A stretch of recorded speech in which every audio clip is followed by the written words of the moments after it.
Hi, this is JBig, hindi pro player. And today meron tayong i-review na carbon fiber shaft, ang IVQ Potec Carbon Fiber Shaft. Galing ito kay Sir Marlo Carandang.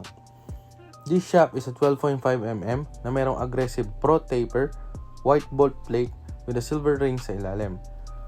Ang tip nito ay stock tip o factory tip na ang hardness ay medium to medium soft. Available kay Sir Marlo ang Potec Carbon Fiber Shaft sa Radial 38x8, Radial 38x10, Unilock same as Predator at nagkakahalaga ito ng 12,000 pesos. And today itetest natin ang capability, power, and deflection ng shaft para mabigyan kayo ng honest and unbiased review. Panoorin nyo ang video hanggang dulo para malaman nyo ang feedback at comments ko sa shaft na ito. Para sa deflection test ay naglagay ako sa end-to-end diamond ng sinulid para makuha ng straight line sa paglalagyan ng billiard markings.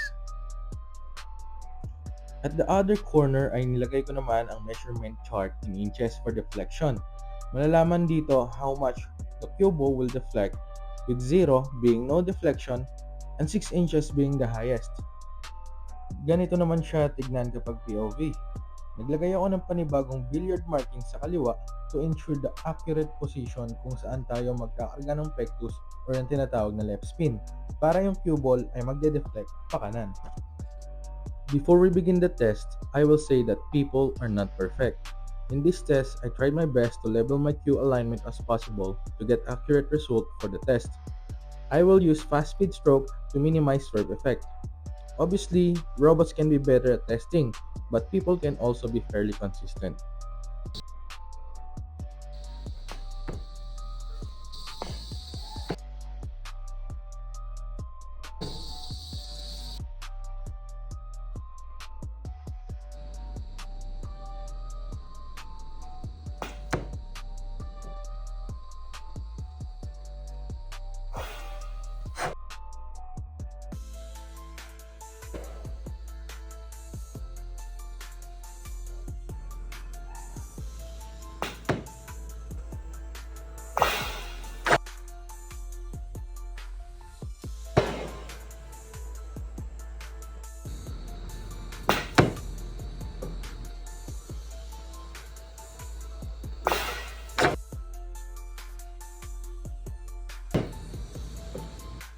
By using fast stroke speed, we get 3 results.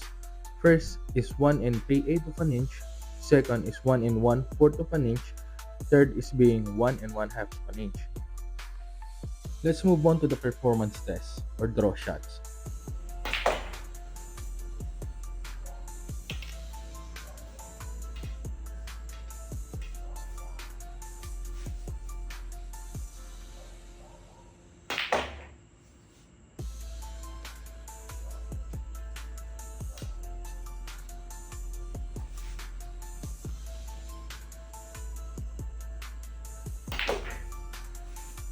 Running inside English or outside English or ibabaw na may epekto sa kanan or kaliwa.